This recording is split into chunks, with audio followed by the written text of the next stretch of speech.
Good morning, old school Texas Tech. I'm going to be doing some final grades, final analysis on some of our conference opponents. I'm probably going to just kind of keep going from there and see how many of these I can do, especially if I can kind of compare them to some of my preseason predictions on some of the schools I predicted early on back in the summer months when I was up in Colombia, where it was quite a bit hotter than it is here in Ecuador. Anyway, I'm going to start off with Oklahoma State. Full disclosure, I'm a huge fan of Mike Gundy. I know he's made some mistakes. I know this was a rough season for him, and I know he said some controversial things, but I am a fan of Coach Gundy. But there's no denying it with the Cowboys this year, Oklahoma State.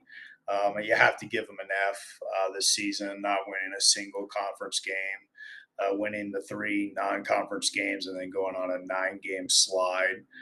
Just really not really any way to realistically defend that.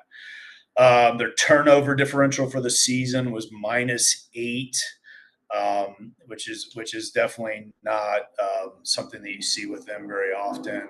It's just a really strange season for them across the board. I mean, they played some good games. They gave some of the top teams good games. We weren't.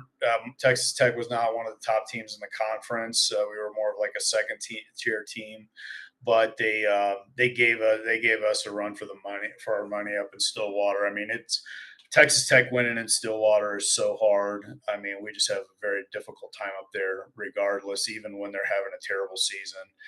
And they probably were the final straw in getting our defensive coordinator fired as well. But basically, Oklahoma State 27.2 points per game on offense, and they gave up 35.6 per game, which was actually even worse than Tech. Both their coordinators have been fired after the season. There was some question that whether or not Gundy would come back. I'm glad they retained him. I think it's good for the Big 12 conference. I think he's capable of turning this team around pretty quickly, especially with the transfer portal.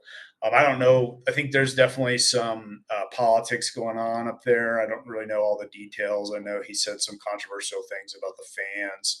I understand that his relationship with like the athletic director and maybe some people in the administration is not as good as it has always been. But I think he could come back. I think we'll know pretty quickly next season. He could come back and get Oklahoma State back on track. But definitely a pretty devastating season for them. I've seen a lot of the comments from the Oklahoma State fans, and I feel for them. We have had some rough years in Lubbock, and so even though they are one of our biggest rivals, I certainly know what it feels like to have a disappointing season like they did. But like I said, Oklahoma State F on the year. I'm not necessarily that negative about their future. I think they've got a great head coach, a legendary head coach, and we'll see if he can turn it around.